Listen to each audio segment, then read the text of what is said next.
Today, I'm telling you my 25 pro tips that can help elevate your brand and improve your customer experience. I am pumped for this one. Welcome to the Up in My Business podcast with me, Lex Lancaster, where you'll get an inside look at all things tech, business, and my life as a physical therapist turned digital operations expert.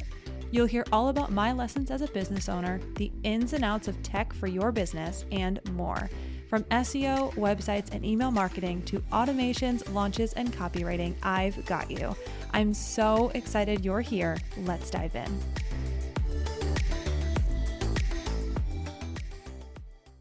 Before we jump into today's episode, let's talk about our sponsor, Jane. Jane is an all-in-one practice management software designed to help you create documentation, book in your clients, schedule, process payments, and run your entire practice online.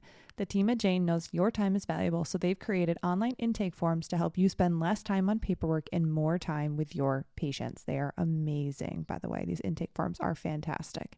To streamline your intake process, Jane makes it easy to automatically email intake forms at the time of booking.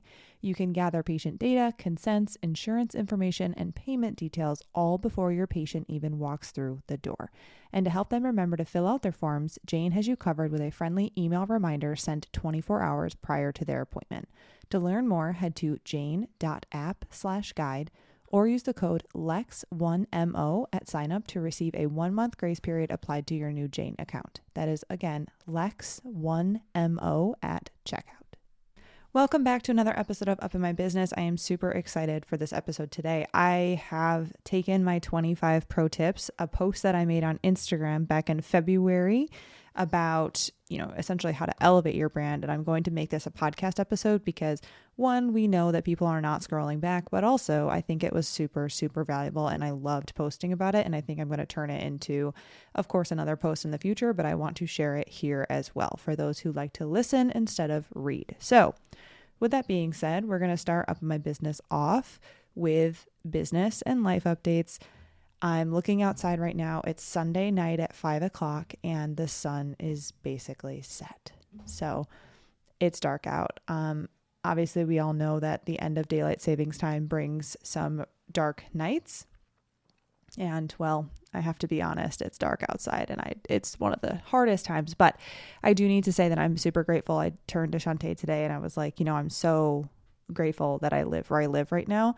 I just know that I am genuinely so happy to know that I'm not moving into dealing with snow and winter and all of that stuff at this time. It makes me so incredibly happy to know that I asked her, I was like, so can we walk on Sunday at the beach all year round? And she was like, yeah. And I was just, grateful and also just thinking, cool. This is amazing. I love to walk. I love walking outside the most. Yes, I've been considering it under the desk treadmill just in case, but it's one of those things where it's pretty accessible here. And I'm so grateful for that because when there is a foot of snow, 2 feet of snow, 3 feet of snow, slush, mud, dirt, whatever it may be, it's really tough. So I'm super excited to not have to deal with that. And if you do deal with it or if you like it, amazing. Just amazing. Good for you. I do not love that for me. I love that I get to be in the sun. It was so warm today. Played volleyball. Of course, it's Sunday. And this upcoming week, we've got a lot of volleyball planned. Last night, we went to downtown LA where we went to the Heather McMahon show. So Heather is a comedian, have been following her for quite some time. My best friends from high school actually introduced me to her probably a year and a half ago. And the first thing I said was she's not funny. I don't think she's funny. And I kept watching her stuff and I was like, I don't really think she's funny. And then I kept watching her and I was like, oh my God, she's hilarious. So it took a little bit of exposure for me to her, and her podcast is hilarious. It's called the Absolutely Not Podcast. She's hilarious. It was a great show. She is just super, super talented and has grown so much. She has a Netflix special. So if you didn't know about her prior, you probably found out about her via her Netflix special. And it's so funny. She's so funny. She does great, great work on stage. We had so much fun, and we went to this, I'm going to call it a bar, but really it's actually it's a restaurant, a bar, and then there's I guess you'd call it rooftop restaurant bar. It's like a mix all in one, and it was called Grandmaster Recorders in downtown LA. Amazing food, amazing drinks, amazing branding. Every detail was on point. Had a great dinner, great dessert, great drinks. It was just amazing. So we always have our Friday night date night. We spent that inside the house. We watched Selling Sunset, a couple episodes of that. Had a great pizza night. We love making pizza at home. Just so good. We put all of the good stuff on it. The secret to a good pizza is tomato paste. So Shantae actually introduced me to that, and it is like hands down the best tip ever. So extra sauce, but tomato paste is the extra sauce. So it's regular pizza sauce, tomato paste, and then a little bit of cheese, not a lot because we don't like a lot of cheese, and then pepperoni, and then her half has olives. Both halves have pepperoni and pineapple and onions, caramelized onions. So if you wanted a pizza recipe, anyway. So yeah, we had pizza night, watched Selling Sunset. We love Selling Sunset. Have not finished it, of course. There's like 12 episodes in this season, so still working through those. But it's been a great personal week. Business-wise, just wrapped up the launch of SEO School. Have actually been launching for 3 weeks straight, so not tired by any means because launching is not really exhausting. It's super predictable, super easy. It's just you got to be on the whole time. And like, I didn't really show up in my stories like crazy because the waitlist really crushed it. Like I gave the waitlist lots of homework leading up to the launch. So the waitlist folks who were ready to go and pull the trigger, like it happened. I have a huge cohort right now, and it's so fun to think about the intro call tomorrow. So if you're coming on the intro call tonight, because you'll be listening to this on Monday, I'm super excited to meet a lot of the people who have signed up. Some of you I know, some of you I do not know. So if you have signed up, I will see you tonight if you can make it. But if you did not sign up and are looking to join next round, mid to late 2024 is when I'll be opening it. I don't know exactly when. It's tough just because summer and all that jazz. Like, I just don't like to run it in the middle of summer. So we'll see how it shakes out. With that being said, SEO School launch has wrapped up. We are moving into Black Friday, Cyber Monday-esque. I'm not entirely sure what I'm going to do, if I'm going to do something. I don't know. I genuinely do not know. I haven't even thought about it just because I've been in the middle of the Lextramind launch and now SEO School launch, and now we're back to just my typical work. So yeah, that's really it. I will say a big business update for me is that if you're looking to book with me, whether it's a one-off call, a do it in a day, any sort of coaching calls, which is just a one-off call, discovery calls, I will say flat out, my attention is mostly toward Lextramind clients as well as my monthly retainer clients, and then my few do it in a days that are during the month. So with that being said, there are very limited times that you can book with me. So if you're looking for, tech help, SEO help, whatever it may be, I have very limited times available. I know for a fact that November and December are almost full, and then we'll be looking into booking January and February.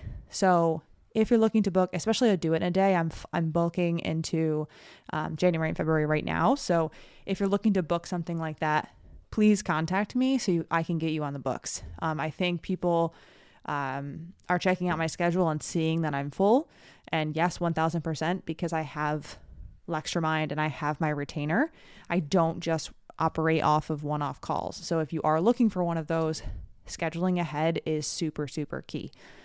So that's what I have there for you. I would travel and whatnot. November and December obviously get cut a little short. And to be honest with you, I've learned over the years that the week between Christmas and New Year's is just a week that I want to take off. So I fully anticipate taking most of the time off there as far as like not doing live calls. So, I mean, I don't have it available. So I know that my availability is super low in the end of the month anyway. So if you're looking to work with me, know that time is very limited and sparse. And I know that I'm very well aware of that, but I need to make sure that I set aside the time for my Lextramind clients and my retainer clients. So that is the way it is.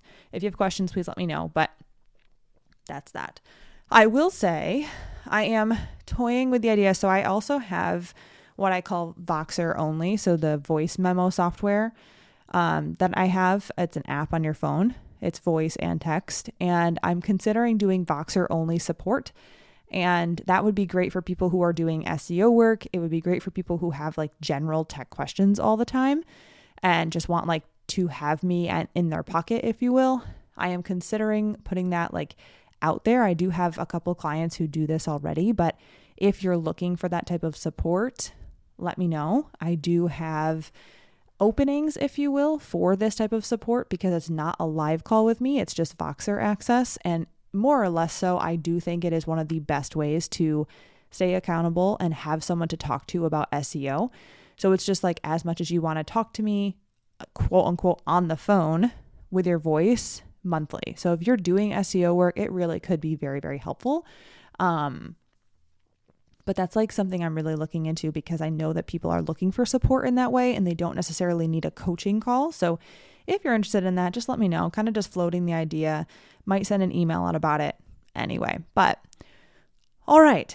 I'm just trying to think if I have any other big business updates. I don't think I do. I don't think any personal crazy stuff, traveling for the holidays. I get to see my family for the first time in 6 months at Thanksgiving. So that's going to be super exciting.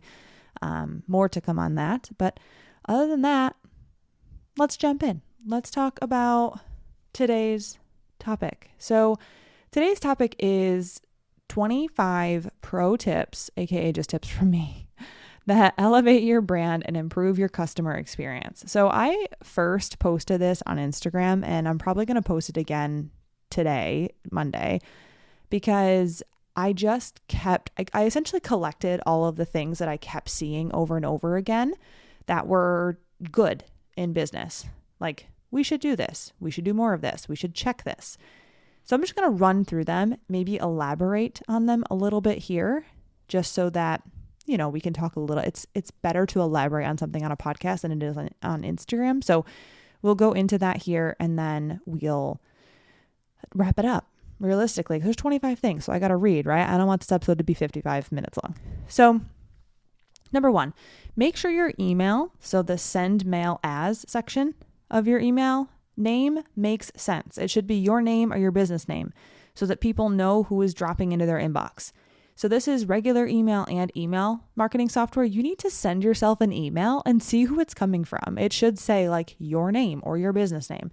Sometimes people they label their emails and they don't realize that it's dropping into other people's inbox looking like that. So homework on that one is to go see what it looks like to send yourself an email. So have a junk email, go to your business email, your email marketing software, and send yourself an email. What do you hop into the inbox as, right? So mine is Lex Lancaster. If you have a business, it might be your business name, okay? Number 2, make sure that your phone number, fax number, and email are in your website footer.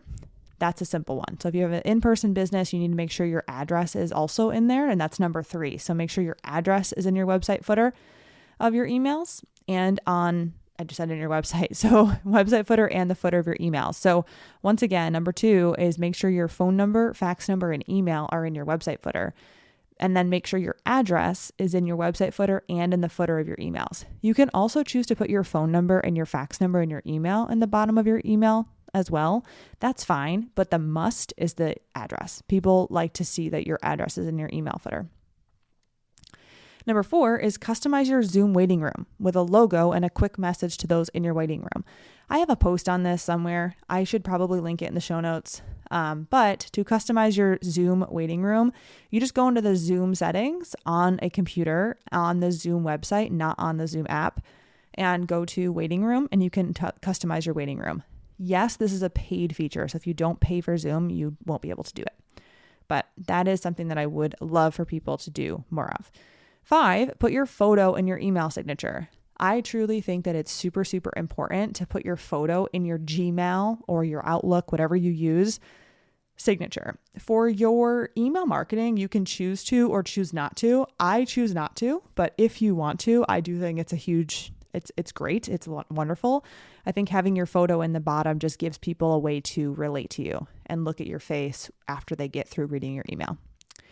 Number 6, add recipients' first names into the emails when you send them out. This can be in regular email and email marketing. It's a simple thing as just being like, hi, Roxanne. Thank you so much for reaching out. Or if you're in an email marketing software, you can use the tools that they have built in to address it to whoever it's sending to. So adding that first name is so good because it personalizes the email. And especially in a regular Gmail, like you have to take the effort to put someone's first name in there.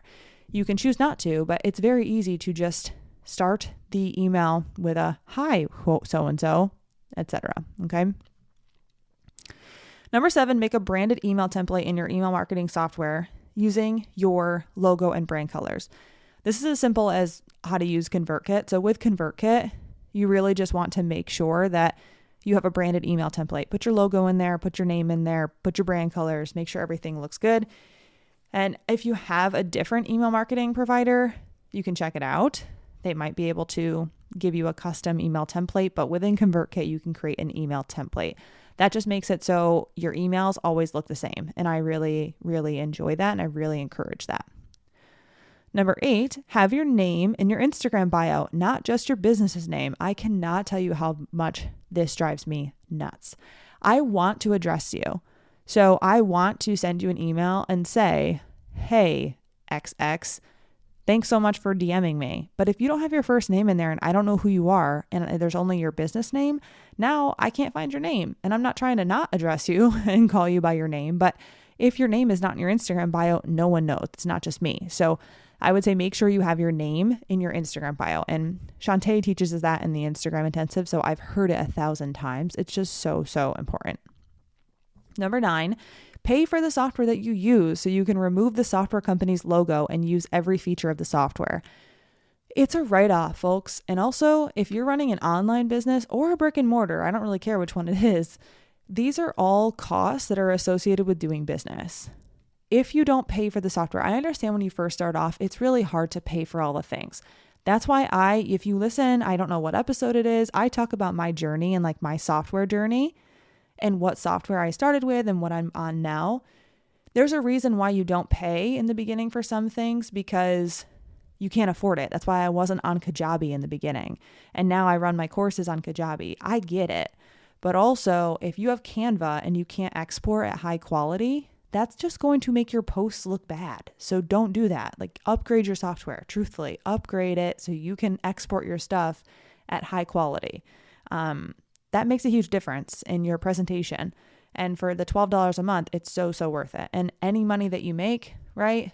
We pay the government, we have software, that's a write-off. So just think like that's part of the operating cost for an online business, especially brick and mortar. You usually need a little bit less as far as like software goes, but still a great idea to pay for the thing. Just please pay for the thing. Number 10, have a local phone number as your business number if you're an in-person business. That's as simple as like getting a phone line. There's lots of apps you can use. I recommend Spruce Health. I'd have no affiliate link. I don't get paid to say that. Spruce Health is a game changer for brick and mortar businesses. Number 11, less text on your website is more. Text walls and large paragraphs are not the way. And yes, that is even for your blog. You want to make your website scannable. So homework on that one is to go check out your website. Do you have a lot of text blocks that are just run on and large? Or can someone actually scroll through your website? Number 12, customize your Jane app header. So customize that with useful information about the clinic that will make booking easier for your clients. In the language section of Jane, you can customize the welcome header. I fully recommend customizing that to say, if you're a new patient, XXX, book this thing. If you're a returning patient, book this thing. Book a discovery call. We have free discovery calls. Check out the website, whatever, what have you. But customize that Jane app header with useful information that'll make booking easier. Okay. 13. This one's a toss-up, but I truly do believe that if you're a brick and mortar business, and most online businesses offer a free discovery call. It's the best place to know if someone is a good fit for you and if you're a good fit for them. And there have been times where I've tossed up like, I don't think I want to do discovery calls anymore. And it's still like ruminating in my head. I had thought about this for the past probably 8 months now.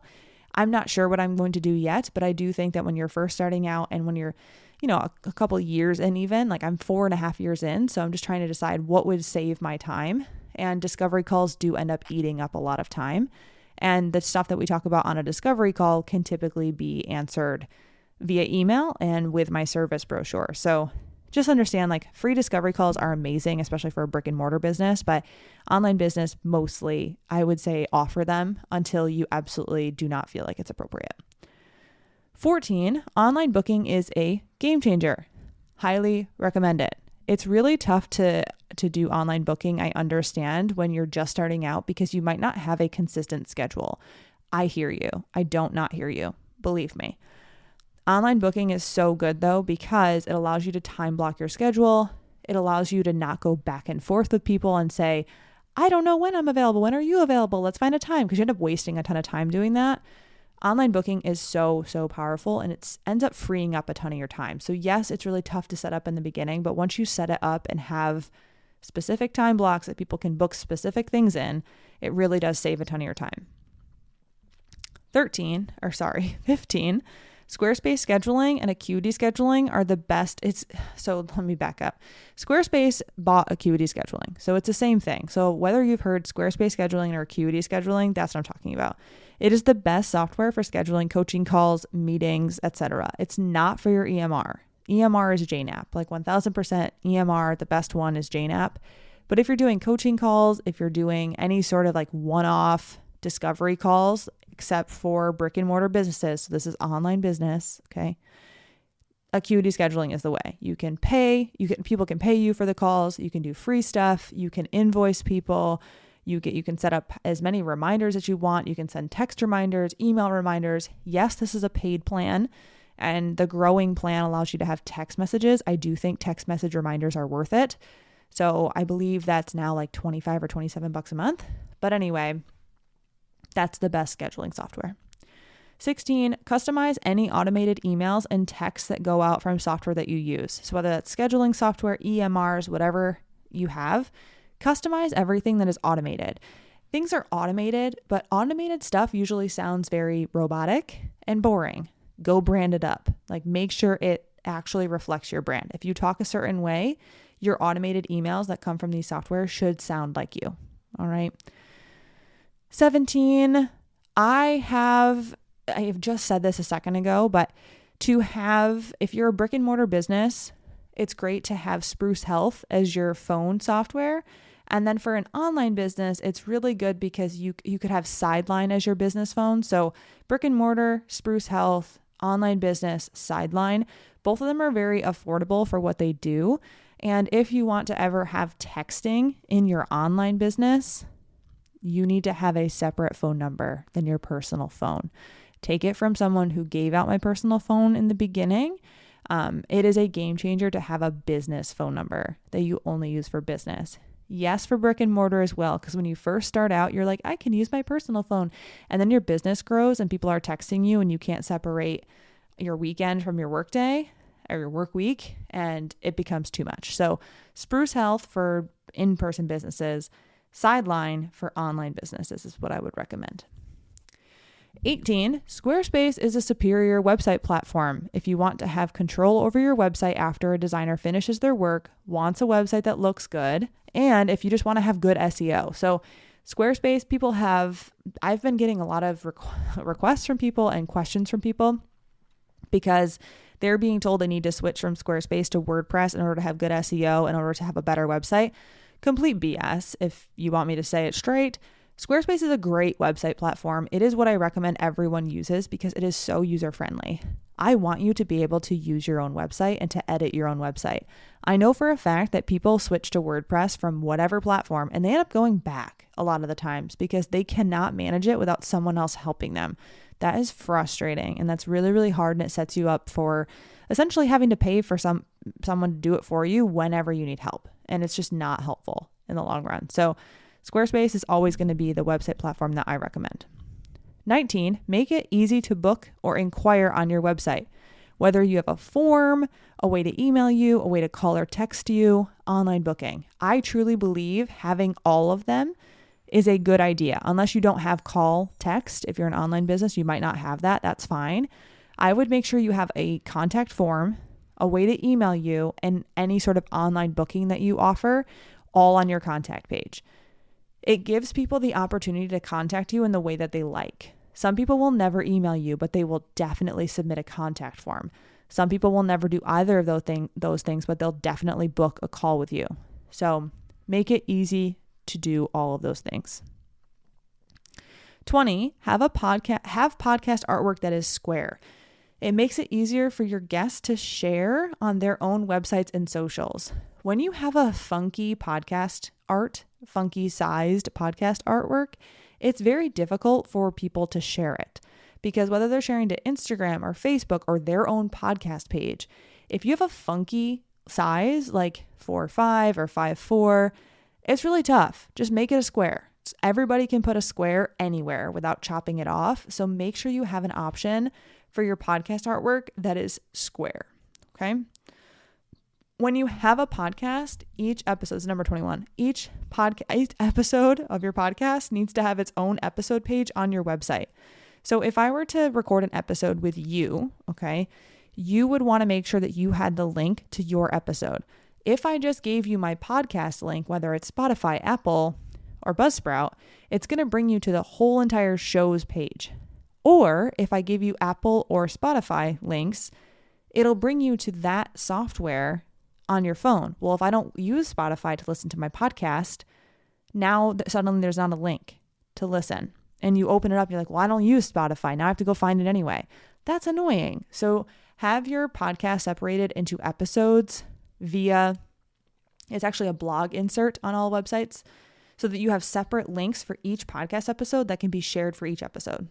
Okay, so if you recorded an episode with me, I would give you a direct link that leads people to my website. That on my website would be your podcast episode as a separate page. And that page is technically a blog, quote unquote, that I host on my website with a insert, if you will. I'm going to call it an embed of the podcast Buzzsprout embed for the episode. If you need to understand that better, go listen to episode 2 of my podcast. I go through how to make your podcast SEO friendly. That's exactly what I'm talking about there. Okay. Number 22, brand colors. Use them everywhere. Whatever your brand colors are, make sure you're using them wherever you can. So podcast artwork, you're using them on Canva graphics that you're putting on your Instagram. You're using them on your website. You're using them on your merch. You're using them in your stories. So whatever your brand colors are, use them everywhere. 23, just because a software, quote unquote, automatically integrates does not mean that it is good.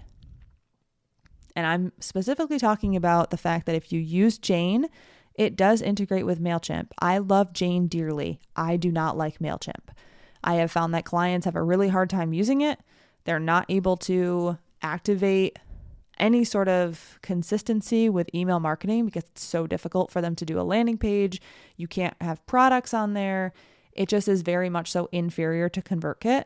So just because a software automatically integrates, it doesn't make it the best choice. So for me, I will always say, if you have Jane, you should still be using ConvertKit, not MailChimp. And it integrates, the reason why I do that, and I say ConvertKit, is because it integrates well with every other software. Squarespace, Jane is something that's not going to integrate with it, but it integrates with Kajabi. It integrates with Mighty Networks, integrates with all of the things, honestly. ConvertKit integrates with everything. And that's why I love it so much. It makes it very, very easy to do email marketing, to make landing forms, etc. So just because something is automatic does not mean that it is the best choice. Okay. I can't talk all about software in this, but there's a reason why we choose software that links together. And long story short, it's because it makes everyone's lives easier and it just makes sense. So just understand that if something is automatic, it doesn't always make it the best choice. Number 24, have a link in bio page on your website. Don't use Linktree. Stop using Linktree. I don't know where I originally had thought of this, heard it. I'm not sure. Put things together.